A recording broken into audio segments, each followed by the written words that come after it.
Iran America സമാധാന ചർച്ചയുമായി ബന്ധപ്പെട്ട റിപ്പോർട്ടിലേക്കാണ്.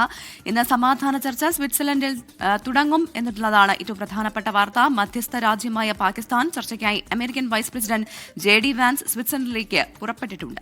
അതേസമയം ലബനോണിലെ ഇസ്രായേൽ ആക്രമണത്തെ തുടർന്ന് ഇറാൻ ഹോർമുസ് കടലിടുക്ക് വീണ്ടും അടച്ചത് സമാധാന ശ്രമത്തിന് തിരിച്ചടിയാകുമോ എന്നാണ് ആശങ്ക. അമേരിക്കയിൽ നിന്ന് മധു കൊട്ടാരക്കര വിവരങ്ങൾ നൽകാൻ അയച്ചിരുന്നുണ്ട്. മധു, ഗുഡ് മോർണിംഗ്. ഏറ്റവും പ്രധാനം ഇതിപ്പോഴിതാ ചർച്ചയ്ക്ക് തുടക്കമാവുകയാണ്. മധ്യസ്ഥ രാജ്യമായ പാകിസ്ഥാൻ തന്നെ അത് അറിയിച്ചിട്ടുണ്ട്. ഒരു ശുഭപ്രതീക്ഷ വെക്കുന്നതിൽ കാര്യമുണ്ടോ?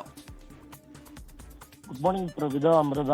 ശുഭപ്രതീക്ഷയ്ക്ക് സമയമായിട്ടില്ല. കാര്യം വലിയ ആശങ്കയോടുകൂടിയാണ് ഈ ചർച്ചകൾക്ക് ഇന്ന് സ്വിറ്റ്സർലൻഡിൽ തുടക്കമിടുന്നത്. അതിന്റെ പ്രധാന കാരണം ഹോർമുസ് കടലിടുക്ക് അടച്ചതായിട്ട് ഇറാൻ പ്രഖ്യാപിച്ചിരിക്കുകയാണ്. എന്നാൽ US സൈന്യം അവരുടെ സെൻട്രൽ കോം ഇത് നിഷേധിച്ചിട്ടുണ്ട്. JD വാൻസും ഇന്ന് രാവിലെ ഒരു ടെലിവിഷൻ അഭിമുഖത്തിൽ ഹോർമുസ് കടലിടുക്ക് തുറന്നു കിടക്കുക തന്നെയാണെന്നാണ് പറഞ്ഞത്. ഇതുവഴി കപ്പലുകൾ പോയതായിട്ട് സ്ഥിരീകരിക്കുകയും ചെയ്തിട്ടുണ്ട്.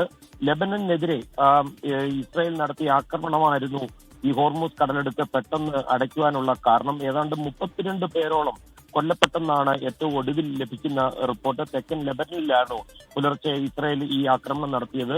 അത് മാത്രമല്ല 14 ഇന കരാർ, അതായത് വെടിനിർത്തൽ കരാറിലെ ഒരു പ്രധാന ഇറാന്റെ ഒരു നിർദ്ദേശമായിരുന്നു ലെബനനിലെ ഇസ്രായേലിന്റെ ആക്രമണങ്ങൾ നിർത്തണമെന്നുള്ളത്. അതാണ് ലംഘിക്കപ്പെട്ടിരിക്കുന്നത്. ഏതായാലും JD Vance US vice president സ്വിറ്റ്സർലൻഡിലേക്ക് പുറപ്പെട്ടു കഴിഞ്ഞു. Iran parliament speaker Mohammad Bagher ഗാലിബാഫും അതുപോലെ ഇറാന്റെ വിദേശകാര്യ മന്ത്രി അബ്ബാസ് അറാഗ്ചിയുടെ നേതൃത്വത്തിലുള്ള ഇറാൻ പ്രതിനിധി സംഘം ഇതിനോടകം തന്നെ സ്വിറ്റ്സർലൻഡിൽ എത്തിയിട്ടുണ്ട്.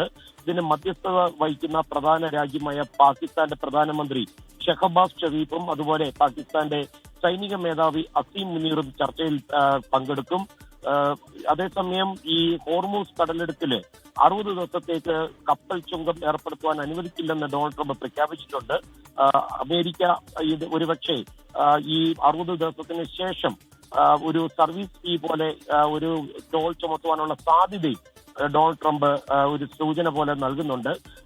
നമുക്ക് ഏറെ സന്തോഷം തരുന്ന ഒരു വാർത്ത, 3 ഇന്ത്യൻ കപ്പലുകൾ ഏതാണ്ട് 8,60,000 മെട്രിക് ടണ്ണുള്ള ഓയിലോടുകൂടി ഈ ഹോർമുസ് കടലിടുക്ക് കടന്ന് ഇന്ത്യ ലക്ഷ്യമാക്കി സഞ്ചരിച്ചു തുടങ്ങിയിട്ടുണ്ട്. 94 കപ്പൽ ജീവനക്കാരാണ് ഈ കപ്പലിലുള്ളത്. അവരും സുരക്ഷിതമായിട്ട് ഹോർമുസ് കടലിടുക്ക് കടന്നിട്ടുണ്ട്. പ്രവിത, അമൃത.